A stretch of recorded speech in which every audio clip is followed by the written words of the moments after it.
The right to peaceful protest is inalienable and guaranteed by domestic and international statutes, and Nigerians must be allowed to exercise their right to peaceful protest at any point in time, especially when the government policies are harsh on the masses. When I remember our mandate, water run away my eye.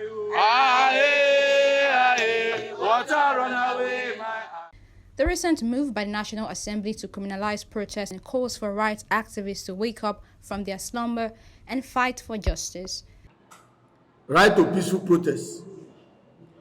The right to peaceful protest is the common indicator of expression of freedom of expression under democracy. Right to peaceful protest is guaranteed under the Nigerian Constitution and as well as regional and international convention to which Nigeria is a signatory. The Center for Human and Socio-Economic Rights recently raised alarm over the National Assembly's plan to make protests one of the offenses punishable under Nigerian criminal law. This is stated in a press briefing delivered on Tuesday, May 9, 2023, as a response to a bill sponsored by Emeka Chinedu Martins of the House of Representatives prescribing a 5-year jail term for unlawful protesters. No longer news that a bill sponsored by Emeka Chinedu Martins of the House of Representatives prescribing a 5-year jail term for unlawful protesters in Nigeria has been passed for the second reading by the lower chamber of the National Assembly.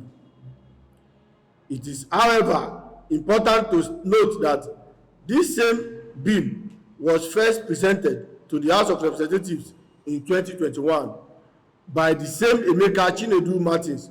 The group described the bill, which has been passed for a second reading by the lower chamber of the National Assembly, as anti-democratic and a desperate way to end freedom of expression in the country. It demanded that the National Assembly should stop further deliberation forthwith on the obnoxious bill to criminalize right to protest.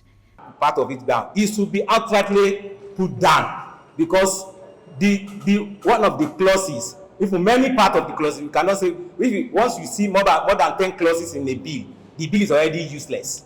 So if you go through the bill, you will see a lot of ways that if you can think ahead, they are looking for a way to make every protest to become a criminal act. At the venue, different opinions were raised concerning development. Anywhere in the world, protest is a means of showing your grievances or putting the executive into check or putting the government into check. This present government are beneficiary of mass protests. We have enough laws.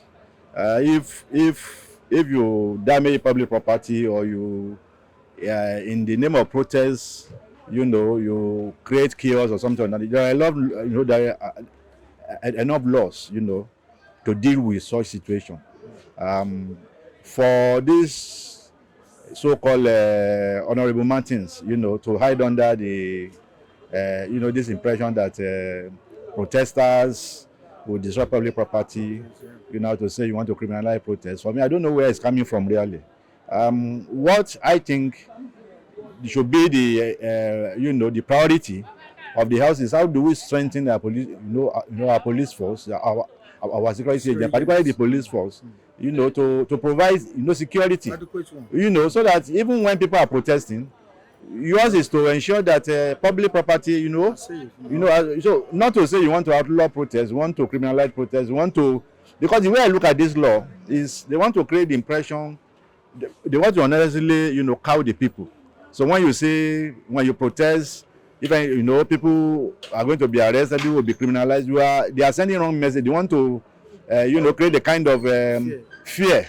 They want to intimidate the people so that people, will surrender. Otherwise, there's no point, coming up with that you want to review certain aspect of. The law is there, it's clear. If you damage public property, you'll be arrested, you'll be prosecuted, and if you are found, guilty. So the laws. So for you now want to hide under to say that look, those that are destroying public property, do they need to protest? Most of the destruction that we have witnessed, damage of public property, they don't happen during protest. Are you getting me? Yeah. The bandit, do they need protest to destroy what they want? So for me, it doesn't really make sense. But you know why they are coming up with this law.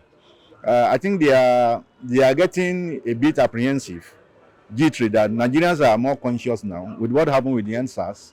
They know people can insist now. People now know how to use the culture of protest, to demand. So, and the fear is there for them that, look, the more you protest, the more you draw international attention to what is happening in the country, the more you put them on the limelight. That is what they want to control. They would rather prefer a society where people will just be mute. People will surrender. People will just be watching from a distance whatever they are doing. Are you getting me? So, and during election, they can come around again to ask you to come and vote for them. They don't want to be engaged. That is the whole essence of all of this. Because if you are saying the reason why you are doing this is because you want to protect public property, how much of protection have you secured from bandits? How much of protection have you secured from armed robbers? So people damage public property, people cut away PACN facility every day. People destroy our road. You have not even dealt with those. It's people that are protesting. You want to. So for me, that law is wrong-headed, very retrogressive, and it is born out of an attempt just to protect themselves. Their interest is not about the people; it's to protect, their enemy. Because you can see in the next few weeks or months, people are going to be challenging the House of Reps, and they say that, look, how much are you earning? People want to know how much they are earning. People want to know how much. So those are the things they want to protect. They want to scare people so that people will not organize. People will not. So that is just exactly that is it.